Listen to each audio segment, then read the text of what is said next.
नमस्कार साथियों, GLC IAS के इस ऑनलाइन मंच पे मैं आप सभी का हार्दिक स्वागत अभिनंदन करती हूँ। और आज हम एमपीपीएससी मेंस पेपर 3 के कुछ क्वेश्चन यहाँ पर देखेंगे कि कैसे हम एक मॉडल आंसर के फॉर्म में मतलब कैसे उनको लिख सकते हैं, क्या एक बेस्ट तरीका हो सकता है आंसर राइटिंग का। तो पहला क्वेश्चन है यहाँ पर डोब्रेनियर ट्रायड्स लॉ। अब पहली चीज़ कि इसको लिखा कैसे जाए, क्या चीज़ें हमको इसमें देनी चाहिए, क्योंकि ये 5 मार्कर का क्वेश्चन है, ज़्यादा लाइन मिलती नहीं है, 7 to 8 लाइन ही इसके अंदर मिलती है, उसमें ही हमको इसको कंप्लीट करना है। तो सबसे पहले ट्रायड लॉ, तो यहाँ पर लिखा है मैंने, गिवन बाय जर्मन केमिस्ट डोब्रेनियर इन 1829। अगर आपको पता है किसने दिया है, कब दिया है, तो बिल्कुल उस लाइन को लिखें। लेकिन अगर आपको नहीं पता है तो फिर जो इसका मेन कंटेंट है वहीं से आप शुरू कर सकते हैं। अदरवाइज अगर आप लिखेंगे कि किसने दिया है तो ज़्यादा अच्छा है। फिर देखिए यहाँ लिखा है कि Dobereiner arranged certain elements with similar property in group of 3 in such a way that the atomic mass of middle element same as the average atomic mass of first and third element। तो इसका जो main जो crux है वो यहाँ पर आ चुका है कि ट्रायड उसे कहते हैं जो एलिमेंट्स है उनको 3-3 के ग्रुप में अरेंज किया गया है।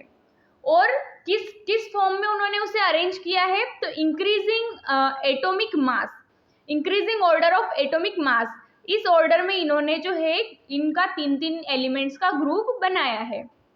अब यहाँ पर एग्जाम्पल भी हमें दिखाना है, क्योंकि बिना एग्जाम्पल के आंसर थोड़ा अधूरा रहता है।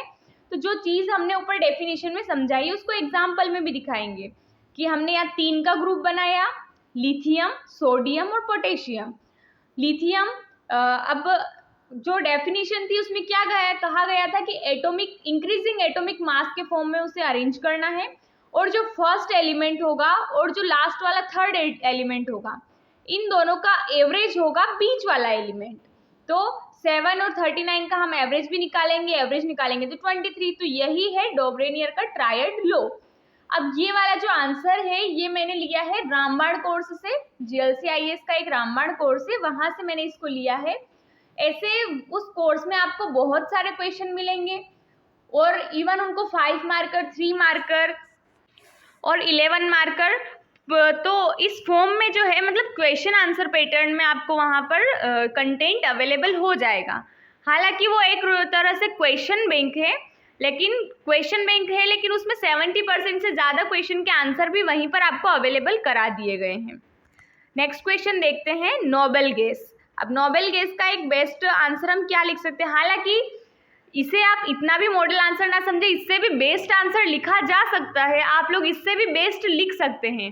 लेकिन यहाँ पर मैंने अपना बेस्ट देने का प्रयास किया है कि हाँ मुझे जो लगता था वो मैंने यहाँ पर दिया, लेकिन आप इससे भी अच्छा लिख सकते हैं। जैसे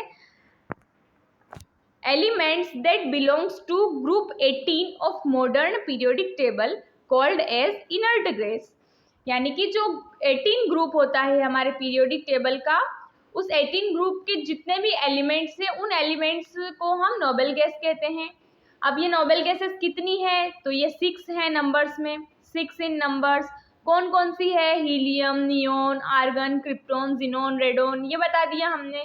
उसके बाद हमने इसका फीचर बता दिए कि क्या फीचर है इसके, possess extremely low chemical reactivity, all noble guys have stable electronic configuration, ना तो ये किसी को इलेक्ट्रॉन डोनेट करती है ना किसी से लेती है, क्योंकि इसकी जो शेल्स है, इनकी जो ऑर्बिट्स है वो कम्प्लीटली फिल्ड हो चुकी होती है।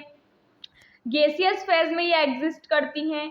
फिर इसके यूजेस भी बता दो लास्ट के 2 लाइन में कि क्या यूज होता है नोबेल गैस का। तो एक हमने हीलियम को ले लिया कि helium used in filling balloon, है ना, और argon used as carrier gas in gas chromatography. इस तरह से अगर आपको यूजेस पता है तो 1-2 यूजेस बता दो।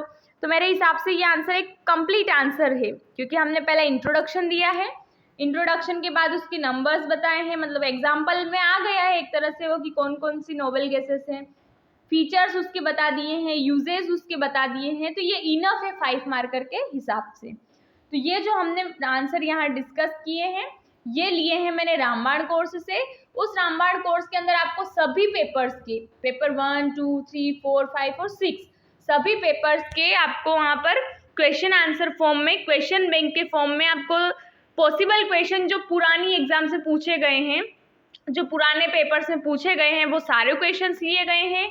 और साथ ही साथ क्या पॉसिबिलिटीज हैं कि जो क्वेश्चन नहीं पूछे, हो सकता है ये क्वेश्चन इस बार आ जाए, वो सारे क्वेश्चन भी लिए हैं। और 70% से ज़्यादा क्वेश्चन के आंसर भी वहाँ पर आपको अवेलेबल करा दिए गए हैं। तो अगर आपको आंसर अच्छे लग रहे हैं, आप चाहते हैं कि आप इनका बेनिफिट लें, तो आप ज़रूर ये रामबाण कोर्स है, इस कोर्स को ज्वाइन करें। और कोर्स के लिए आपको सबसे पहले GLCIS एप्लीकेशन डाउनलोड करना होगा, जो आपको प्ले स्टोर पर मिल जाएगा। वहाँ पर जाके आप ये रामबाण कोर्स परचेज कर सकते हैं। Thank you.